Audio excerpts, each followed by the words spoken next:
Hello everyone, मैं प्रिया स्वागत करती हूँ आपका मेरे चैनल ऑल अबाउट नॉलेज पर। तो आज का हमारा विषय है इतिहास।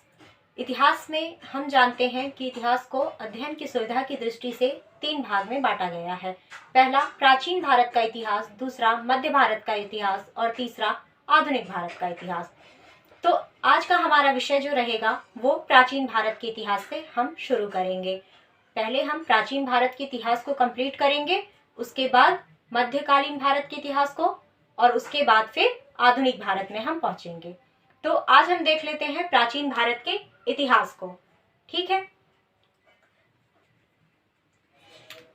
भारत का इतिहास। सबसे पहले हम ये जान लेते हैं कि भारत नाम कैसे पड़ा। तो राजा दुष्यंत और शकुंतला के पुत्र थे भरत, जिनके नाम पर इस देश का नाम भारतवर्ष रखा गया, जो कि पुराणों और महाकाव्यों के द्वारा हमें इसकी जानकारी प्राप्त होती है। तो भारतवर्ष नाम पड़ा और यहाँ के लोगों को इस देश को भारत का देश कहा गया और यहाँ के निवासियों को भारती कहा गया, अर्थात भारत की संतान। ठीक है, हमने देख लिया भारतवर्ष नाम कैसे पड़ा।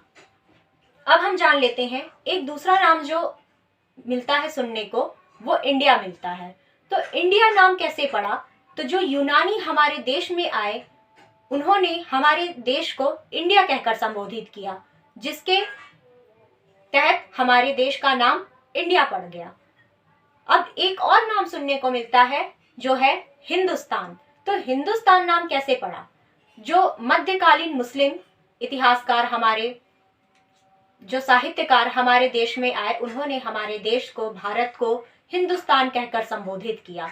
अब इस तरह से हमारे देश का नाम क्या पड़ गया? हिंदुस्तान। ठीक है, तो इतनी बातें हमने समझ ली कि भारत का नाम भारत, इंडिया, हिंदुस्तान ये कैसे पड़ा।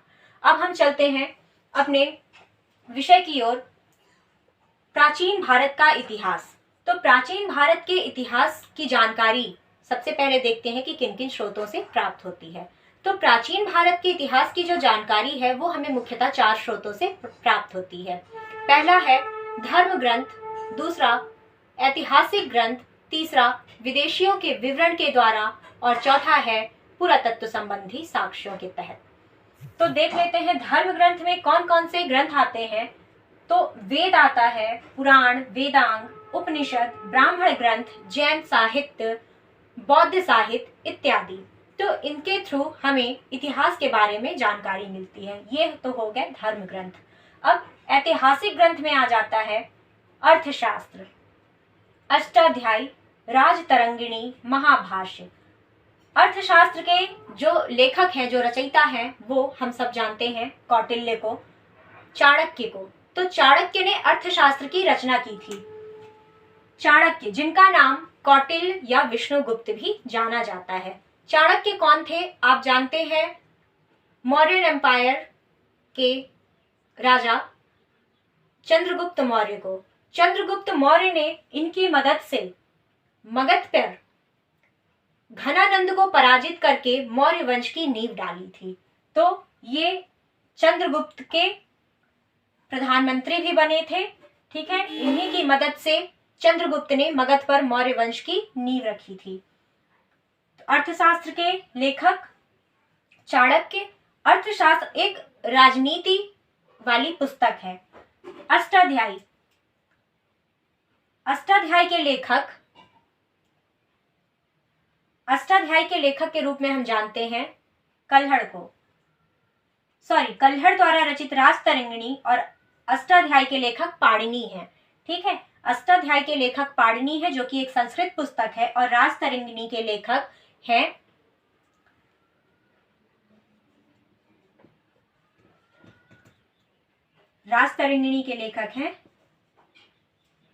पाणिनि। राजतरंगिणी एक संस्कृत व्याकरण की पुस्तक है। ठीक है, और महाभाष्य। तो इनके थ्रू हमें ऐतिहासिक ग्रंथ ये हो गए, इनके द्वारा हमें इतिहास की जानकारी प्राप्त होती है।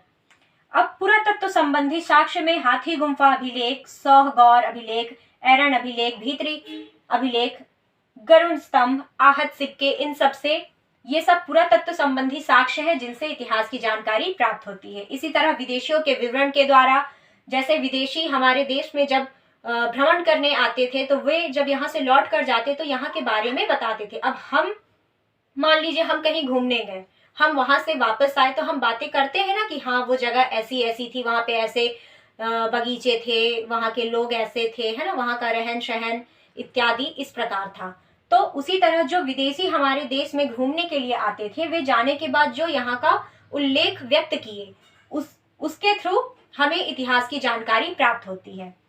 तो सबसे पहले हम देख लेते हैं धर्म ग्रंथ में वेद 4 होते हैं, पुराण 18 होते हैं। ठीक है, तो वेद के बारे में सबसे पहले पढ़ लेते हैं।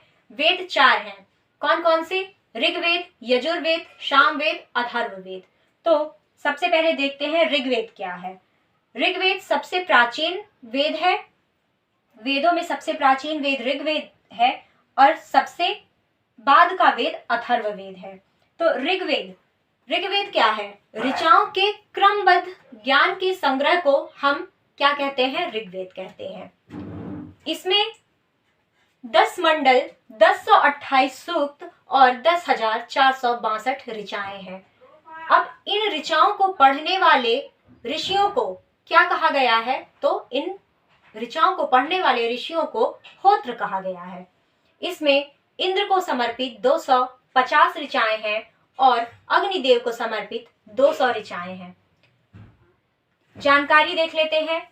इससे आर्य की राजनीतिक प्रणाली की जानकारी प्राप्त होती है। इसके तीसरे मंडल में विश्वामित्र द्वारा रचित गायत्री मंत्र का उल्लेख है, जो कि सूर्य देव को समर्पित है। गायत्री मंत्र जो कि विश्वामित्र द्वारा रचित है।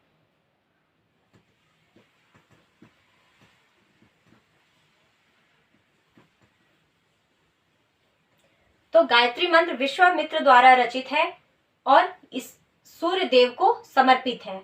तो ये तीसरे मंडल में इसका वर्णन है। अब ऋग्वेद के 8वें मंडल में जो हस्तलिखित ऋचाएं हैं उन्हें खिल कहा गया है। ऋग्वेद के 9वें मंडल में सोम देवता का उल्लेख मिलता है। ऋग्वेद के 10वें मंडल में पुरुष सूक्त का वर्णन है, जो 4 वर्ण के बारे में बताता है, ब्राह्मण, क्षत्रिय, वैश्य और शूद्र। इसकी जानकारी हमें ऋग्वेद के 10वें मंडल से प्राप्त होती है। अगर क्वेश्चन बने कि 4 वर्णों की जानकारी, ब्राह्मण, क्षत्रिय, वैश्य, शूद्र, इसकी जानकारी हमें कहां से प्राप्त होती है? तो ऋग्वेद के 10वें मंडल में पुरुष सूक्त में इसका वर्णन है। तो ऋग्वेद से इसकी जानकारी हमें प्राप्त होती है। नेक्स्ट है यजुर्वेद। यजुर्वेद में अनुपालन के नियमों का उल्लेख मिलता है। मंत्रों और बलि के समय अनुपालन के नियमों का संकलन मिलता है। इसके पाठ्यकर्ता को अथर्वयु कहा गया है। पाठ्यकर्ता मतलब जो इसको रीड करते हैं, जो इसका पाठन करते हैं, पाठ करते हैं, उसे अथर्वयु कहा गया है। यजुर्वेद गद्य और पद्य दोनों में है। ठीक है, यजुर्वेद गद्य और पद्य दोनों में ही है। अब आते हैं सामवेद में। गाई जाने वाली ऋचाओं के संग्रह को क्या कहा जाता है? सामवेद कहा जाता है। तथा इसके पाठकर्ता को उद्रात्र कहा जाता है। जो इसको पाठन करते हैं उन्हें क्या कहा गया है? उद्रात्र कहा गया है। सामवेद भारतीय संगीत का जनक भी इसे माना जाता है। मतलब जो संगीत की स्टार्टिंग हुई थी वो सामवेद से हुई थी। तो सामवेद को भारतीय संगीत का जनक माना जाता है। अब देखते हैं अथर्ववेद। अथर्वा ऋषि जो थे, इसके जो रचयिता थे अथर्वा ऋषि, उनके नाम पर ही इसका नाम अथर्ववेद पड़ा। अथर्वा इनका नाम है, अथर्वा से अथर्व हुआ। ठीक है, तो ये अथर्वा के नाम पर अथर्ववेद पड़ा। ये सबसे बाद का वेद है, जैसे हमने शुरू में ही बात किया था। सबसे बाद का वेद है अथर्ववेद और सबसे प्राचीन वेद है ऋग्वेद। अब इसमें वर्णन मिलता है रोग निवारण, तंत्र मंत्र, जादू टोना, शाप, वशीकरण, आशीर्वाद, विवाह इत्यादि का इसमें वर्णन मिलता है। सामान्य मनुष्यों के विचारों, विश्वासों, अंधविश्वासों का वर्णन देखने को मिलता है। अथर्ववेद क्या करता है? अथर्ववेद की कन्याओं के जन्म की निंदा करता है। अथर्ववेद आज के समय में भी हम देखते हैं कई जगहों पर, वैसे तो काफी अभी लोगों की मानसिकता बदल चुकी है, लेकिन अभी भी कई क्षेत्र ऐसे हैं जहां पर कन्याओं के जन्म पे लोग दुखी होते हैं, है ना।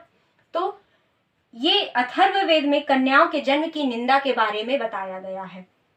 इसमें सभा और समिति प्रजापति की दो पुत्रियों के रूप में इसका वर्णन मिलता है।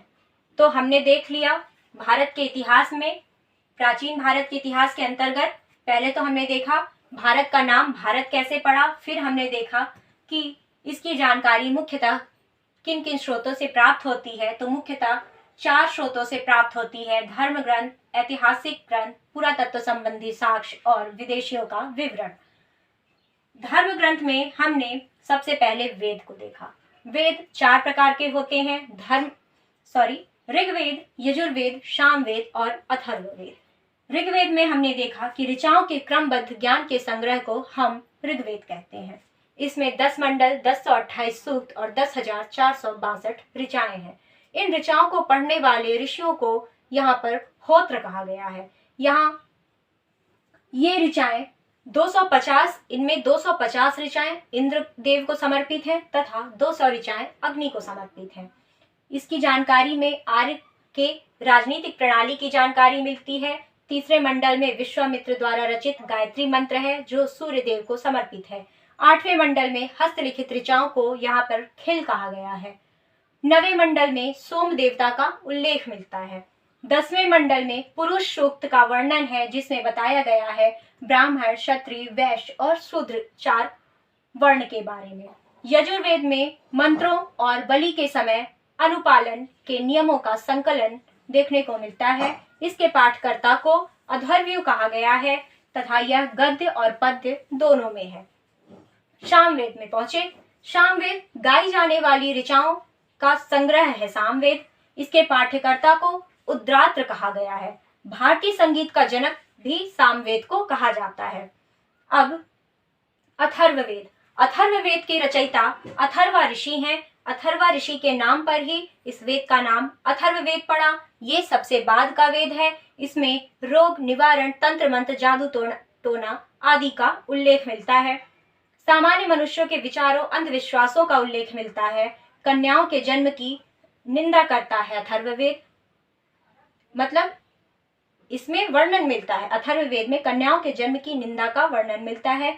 सभा और समिति प्रजापति की 2 पुत्रियों के रूप में यहाँ पर जानकारी प्राप्त होती है। तो इसके आज की क्लास हम यहीं तक रखेंगे। इसके बाद हम नेक्स्ट क्लास में देखेंगे। अगर आपको वीडियो पसंद आया हो तो प्लीज लाइक, शेयर, सब्सक्राइब करें और हमारे चैनल से जुड़े रहें। धन्यवाद।